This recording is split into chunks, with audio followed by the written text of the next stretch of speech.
Hola amigos, yo soy Sara, soy psicóloga y psicoterapeuta integrativa y el día de hoy vamos a hablar de violencia psicológica. Hoy me gustaría que reflexionemos sobre la denominada violencia psicológica. El fin de semana pasado me hicieron una entrevista para un programa periodístico de acá de la ciudad de Tarapoto, donde tuvimos que hablar sobre violencia psicológica a raíz de un caso que había sido público después de más o menos casi una década de violencia intrafamiliar. Entonces me detengo ahora a pensar alrededor de este tema que más o menos es como conocido no solamente por los profesionales en salud o en salud mental, sino en general. Suele ser un tema que se revisa desde que somos pequeños, desde la currícula escolar, está como empezando a ser cada vez mucho más conocido por todos, por todas las edades. Sin embargo, qué difícil resulta involucrarse en esta dinámica de violencia y sobre todo romper el ciclo de la violencia. Me gustaría, por ejemplo, que recordemos a qué denominamos violencia. Según la Organización Mundial de la Salud, se va a denominar a la violencia como el uso intencional de la fuerza o el poder físico, de hecho o como amenaza, que cause o tenga muchas probabilidades de causar lesiones, muerte, daños psicológicos, trastornos del desarrollo o privaciones. Entonces, si nos detenemos a pensar en esta definición, no solamente vamos a denominar violencia cuando existe un acto que evidencie algún daño o lesión, sino si es que la intención de dañar ya estuvo presente. Cuando hablamos de violencia psicológica, vamos a considerar aquellas acciones que van a generar una lesión, un daño, no físico, sino sobre todo emocional, psicológico en la persona. Vamos a tener acciones, por ejemplo, verbales a través de los insultos, de los gritos, de las ofensas. Vamos a tener manifestaciones no verbales, como gestos, como lenguaje corporal de, de agresión, de rechazo. Incluso se va a considerar violencia psicológica algunas acciones por omisión, es decir, que no hagamos algo que nos corresponde hacer. Por ejemplo, la ausencia con los hijos, ¿no? Una ausencia afectiva, una negligencia, un abandono. Siento que una de las cuestiones que complejiza la dinámica de la violencia, sobre todo cuando se da en un contexto intrafamiliar, tiene mucho que ver con los límites con los que vamos a permitirnos sobrellevar nuestra vida, nuestras dificultades. En consultas, a lo largo de mi experiencia clínica, ¿no? En terapias con pacientes que llegan por este tipo de temas, es cierto que generalmente son mujeres, sin embargo no son las únicas. Por lo general vamos a encontrar, o al menos yo he encontrado, a personas que se consideran de alguna forma más débiles respecto a la persona que está siendo el agresor o agresora.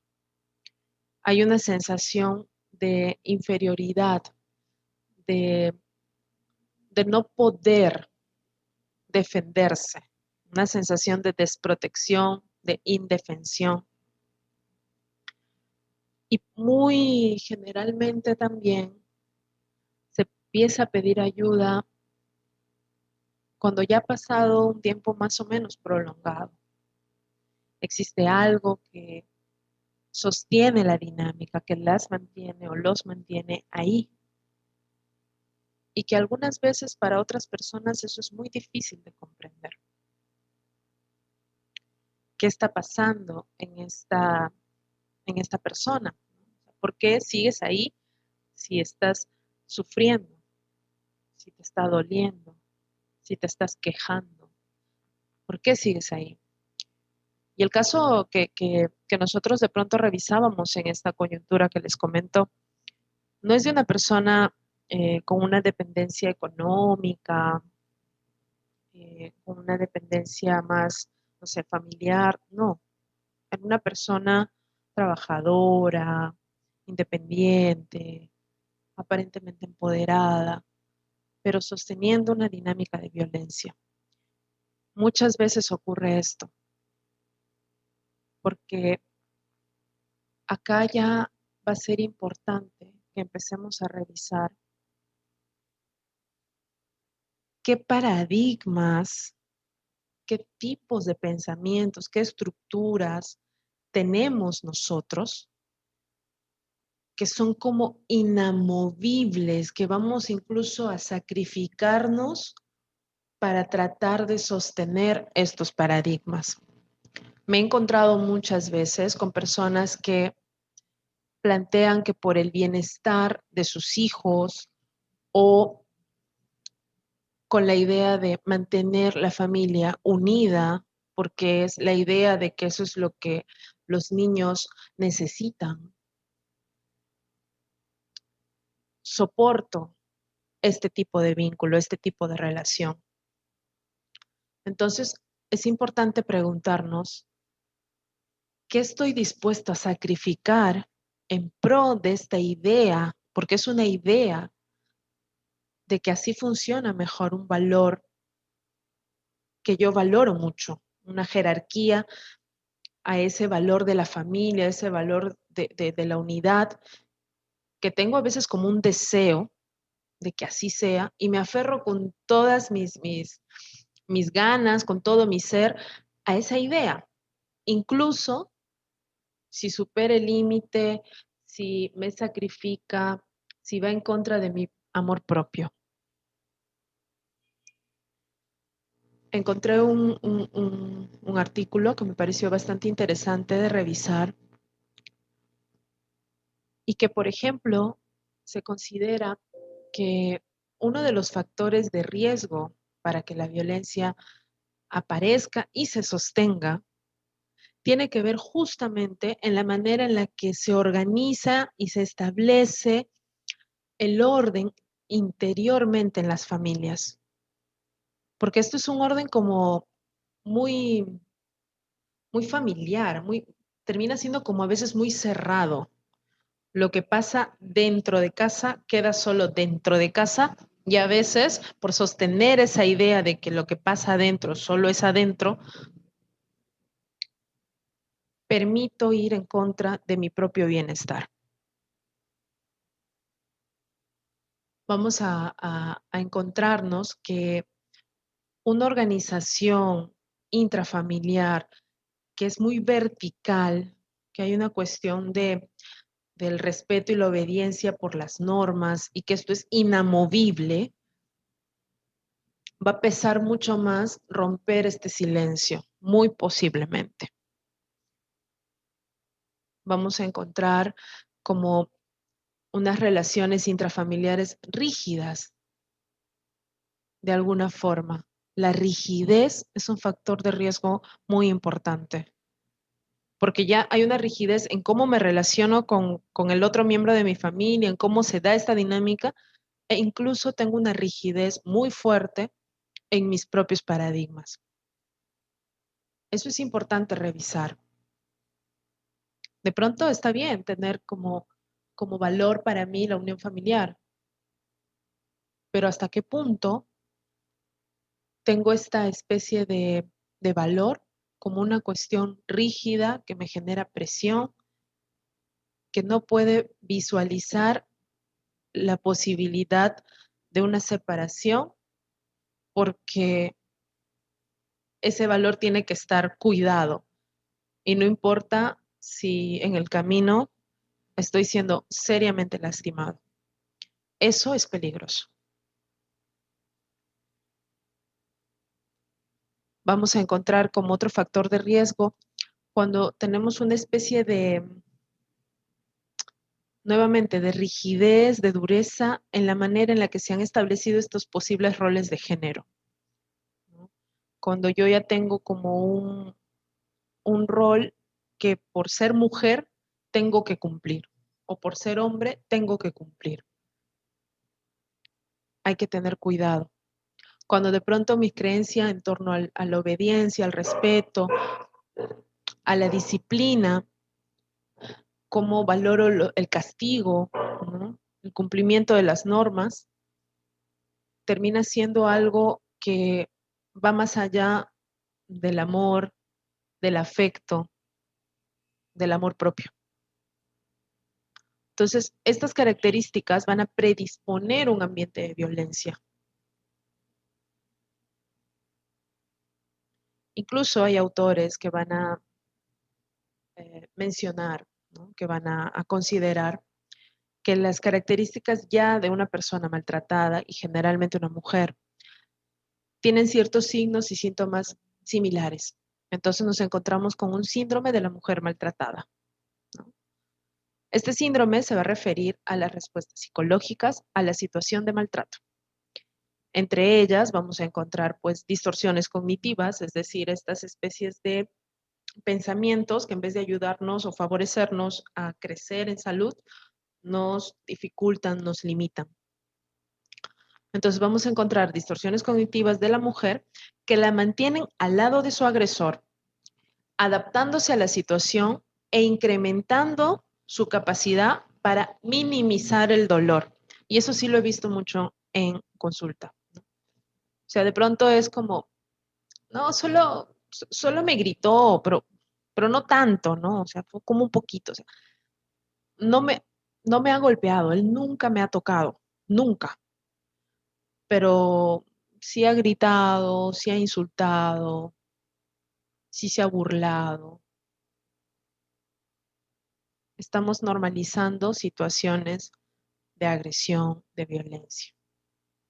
Además, dentro de este síndrome de la mujer maltratada, vamos a encontrarnos con síntomas pues de depresión, de rabia contenida, de culpa, de baja autoestima, la sensación de rencor, de resentimiento. Vamos a empezar a encontrarnos con problemas somáticos, el cuerpo empieza a manifestar el dolor. Vamos a encontrarnos con disfunciones sexuales, la libido empieza a bajar, con conductas adictivas en algunos casos, con dificultades para establecer relaciones sanas o saludables. Una de las características, además, que yo he ido encontrando en las personas que he atendido, tiene mucho que ver, sí, con el miedo a la represalia, con el miedo de lo que puede pasar con sus hijos, con ellas, con su familia de origen, ¿no? Pero sobre todo, uno de los elementos que me parece muy presente y muy fuerte es la vergüenza. Hay vergüenza de hablar de esto, hay vergüenza de decir que esto me está pasando. Y la vergüenza es un serio factor de riesgo, porque la vergüenza nos va a empujar a ocultar, a vivirlo cada vez más sola. Y a veces no es que no tenga ayuda, pero es que no me atrevo a pedir la ayuda. Pero es que los que podrían ayudarme no saben de mi situación, porque lo sigo viviendo sola. Y esto hace que a veces, si yo estoy siendo maltratada, me aíslo de los demás. Me lo guardo y me sigo aislando y me sigo haciendo más chiquita y sigo viviendo mi dolor sola. Y esto al agresor le otorga aún más poder. el agresor puede seguir confirmando que su víctima está desprotegida, que no le va a hacer nada, que no pasa nada. Por eso cuando alguna víctima de violencia se anima a romper su silencio, a hablar de esto,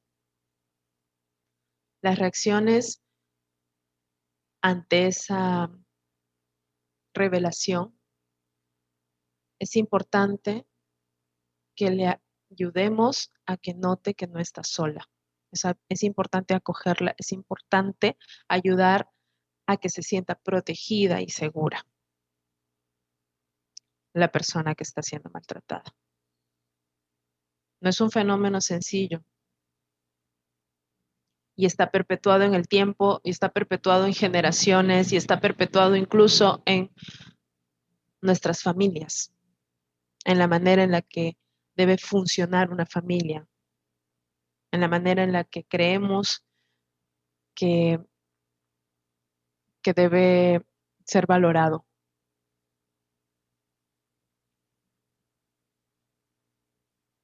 Me gustaría si alguien quisiera comentar sobre alguna situación que conozca o algún caso que ha escuchado o si le está pasando a sí mismo. No dude en escribir, en manifestar, en pedir ayuda. En el Perú funciona la línea 100 desde el Ministerio de la Mujer y de Poblaciones Vulnerables, que es una línea que nos permite de alguna manera reportar casos de violencia, ya sea que uno lo está viviendo o ya sea que sabes que alguien lo está viviendo. Los colegios profesionales, los colegios de psicólogos, también siempre son una ventana para acceder a este tipo de profesionales. Los puestos de salud, donde funcionan los departamentos de salud mental, están abiertos para esto. Sé que no es sencillo romper el silencio, romper el ciclo, mostrar nuestra vulnerabilidad. Sé que muchos de nosotros no queremos vivir ahí, en una dinámica de este tipo. Que la vergüenza no ponga en riesgo nuestro amor propio, no ponga en riesgo nuestra vida. Les dejo el fragmento del reportaje en el que participé el fin de semana, donde empezamos también a hablar un poco sobre esto. Les agradezco mucho su atención y los invito siempre a la reflexión. Pueden ubicarme en mis redes. Estoy en Facebook como Sara Garce, en Instagram como Psico Sara Garce, acá en YouTube con Sara Garce y en la web con www.saragarce.com. Me gustaría leerlos, acompañarlos y si tienen ganas de que hablemos un poco más de este tema o de otros temas alrededor, por favor háganmelo saber. Cuídense mucho y hasta la próxima. De orientar a las mujeres víctimas de violencia familiar, preguntó a una profesional en psicología del por qué es tan difícil romper el círculo de violencia. Solemos encontrar dificultad en romper esto que ya está como establecido y perpetuado en el tiempo, muchas veces por las emociones que albergan alrededor. Tenemos mujeres muy temerosas, tenemos a la vergüenza como un sentimiento muy presente y la sensación de soledad como una especie de permanencia. Entonces, si yo estoy siendo víctima de violencia, generalmente voy a empezar a sentirme como muy sola, esto solo me está pasando a mí y qué vergüenza que el resto sepa que me está pasando esto. A mí, que soy una mujer empoderada, pública, que puedo orientar, que puedo dar incluso educación diferente. Entonces, Que me ocurra esto en la intimidad de mi hogar acrecienta muchas veces la resistencia para ocultarlo, ¿no? Para seguir cuidando cuál va a ser mi imagen hacia afuera. Dice también que la familia tiene que ser el soporte para vencer este problema. Si hay una sensación de tanto tiempo, de soledad, de desprotección, de temor, las personas que queremos apoyarla tenemos que tratar de brindar el soporte que le recuerde que no está sola y que no hay de qué temer. Entonces, hay que estar presente, hay que dar nuestro apoyo, hay que estar atentos, hay que hacer como una red a la cual ella pueda acudir, a la cual ella pueda mostrar su dolor sin ser criticada, sin ser juzgada, y al contrario, ser como recibida y acogida. El rol de la familia, el rol de los amigos cercanos, el rol de las instituciones incluso, va a ser justamente hacer notar que ella no está sola, que si ella no puede levantar la voz, va a haber otras voces que la van a ayudar a hacerlo, que van a hablar por ella, que van a hacer su voz. Y creo que eso es un poco el efecto de lo que ha pasado ahora con el reportaje que ha salido la semana anterior. Es empezar a recordarle que hay una voz más allá de ella misma y que va a estar para ella. Qué importante es